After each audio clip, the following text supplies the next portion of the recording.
Right down the names of stratosphere regions. Ozone के ऊपर question आ सकता है और लोअर लेयर में ओजोन नहीं होती।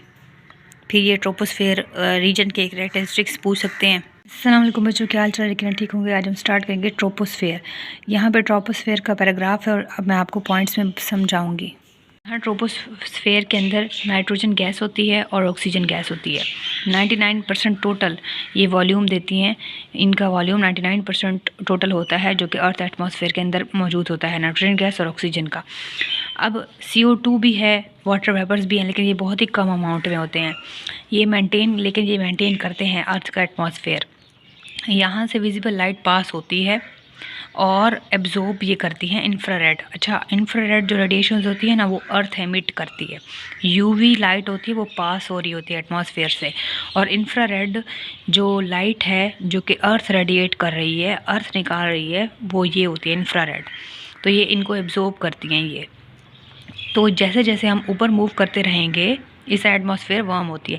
जैसे जैसे हम ऊपर एल्टीट्यूड जितना ज़्यादा बुलंदी पे जाएंगे तो ये इनकी कंसंट्रेशन कम होती जाएगी। जहाँ पे जितने भी जहाज़ है, जितने भी हैं, वो इस एरिया में, वेदर और एयरक्राफ्ट वो इस रीजन में आते हैं। और टेम्परेचर डिक्रीज़ होता जाता है जैसे जैसे हम ऊपर बुलंदी पे जाते हैं। हर 1 किलोमीटर पे 6 डिग्री सेंटीग्रेड टेम्परेचर डिक्रीज़ होता है। अब हम चलते हैं स्ट्रेटोस्फेयर की तरफ। स्ट्रेटोस्फेयर की 3 किस्म की लेयर्स हैं, एक लोअर है, एक मिडल है और एक अपर है। अब इनके पॉइंट्स हैं यहाँ पे। ट्रोपोस्फेयर के बाद आता है स्ट्रेटोस्फेयर और ये अप टू 50 किलोमीटर तक एक्सटेंड होता है। ये पेपर में आ सकता है। यहाँ टेम्परेचर बढ़ता है 2 डिग्री। तो यहाँ पे ओजोन की 3 किस्म की लेयर्स है, अपर लेयर है, लोअर है और मिडल है। पहले हम देखते हैं अपर लेयर।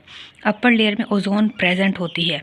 जैसे जैसे हम ऊपर बढ़ते हैं, यहाँ पे जैसे जैसे इंक्रीज़ करते हैं ऊपर बुलंदी की तरफ, तो टेम्परेचर बढ़ता है। लोअर लेयर में टेम्परेचर 58 डिग्री सेंटीग्रेड है। इसका मतलब है यहाँ पे यूवी रेडिएशन बहुत कम है। ये जो पॉइंट है ना, ये लोअर लेयर में, यहाँ टेम्परेचर -58 होता है और यहाँ यूवी रेडिएशन कम होती है। ये पॉइंट है अपर लेयर का, इसके साथ है। तो जैसे जैसे ओजोन क्या करती है, एब्जॉर्ब करती है यूवी रेज को, और ये मोनोएटॉमिक ऑक्सीजन को ये ब्रेक हो जाती है। O3 ब्रेक हो जाती है मोनोएटॉमिक ऑक्सीजन में और डाईएटॉमिक में। मोनो का मतलब है 1 और डाई का मतलब है 2। ये O3 जो है ओजोन है, ये O2 और O में ब्रेक डाउन हो जाती है। किस में? अपर रीजन में। तो लोअर रीजन का सिर्फ ये एक ही पॉइंट है और बाकी ये जितना भी पड़ा है ये अपर लेयर की बात कर रहे हैं, अपर लेयर इन स्ट्रेटोस्फेयर। तो मिडल लेयर है स्ट्रेटोस्फेयर की। अभी हमने अपर पढ़ी है, फिर लोअर लेयर का एक पॉइंट पढ़ा है। ये मिडल लेयर जो होती है स्ट्रेटोस्फेयर की, यहाँ भी यूवी लाइट कम होती है। तो इसका मतलब है ऑक्सीजन और O2 दोबारा रिकम्बाइन होकर O3 में कन्वर्ट हो रही होती हैं।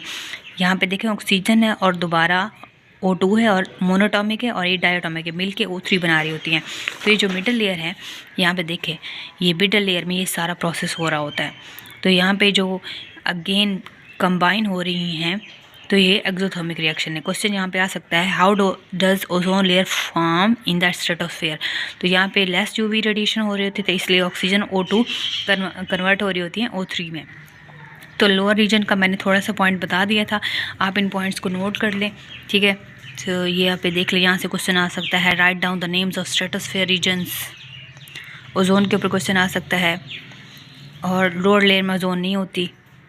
फिर ये ट्रोपोस्फेयर रीजन के कैरेक्टरिस्टिक्स पूछ सकते हैं और स्ट्रेटोस्फेयर की भी पूछ सकते हैं। तो किसी तरह से भी क्वेश्चन आ सकता है। पॉइंट्स देख लें मिड स्ट्रेटोस्फेयर के। यहाँ पे ट्रोपोस्फेयर के पॉइंट्स, इसको आपने अपनी वर्डिंग में करना है, लिखना है। तो ये स्ट्रेटोस्फेयर के पॉइंट्स। यहाँ तक कोई मसला ज़रूर पूछेगा। वीडियो अच्छी लगे तो लाइक कमेंट शेयर ज़रूर कर दे। Thank you so much. Allah हाफिज़।